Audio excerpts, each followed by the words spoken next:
సుప్రీంకోర్టులో మీరు ఈ చట్టం చేయమని ప్రభుత్వాన్ని ఆదేశించండి, ఆ చట్టం చేయమని ప్రభుత్వాన్ని ఆదేశించండి, లేకపోతే ఈ ఉత్తర్వులు ఇచ్చి ప్రభుత్వం చేత ఈ పని చేయించండి అని చెప్తా పిటిషన్లు వేస్తూ ఉంటుంటారు.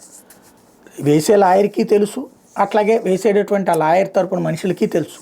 కానీ అసలు విషయం కోర్టు ఏదో ఒక మూడ్లో ఓకే చేసేస్తే మనకు అనుకూలంగా తీర్పు వస్తే అది మనం బెంచ్ మార్క్ అవుతాం అన్నటువంటి ఉద్దేశంతో చేస్తుంటారు. అయితే ఓ నిర్దిష్ట విధానంలో చట్టాలు రూపొందించాలని చట్టసభలు మేము ఆదేశించలేము అని సుప్రీంకోర్టు తేల్చి చెప్పింది.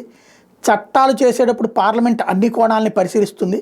రిట్ అధికార పరిధిలో హైకోర్టు కానీ సుప్రీంకోర్టు కానీ ఒక నిర్దిష్ట పద్ధతిలో మాత్రమే చట్టం చేయమని చట్టసభల్ని ఆదేశించలేము.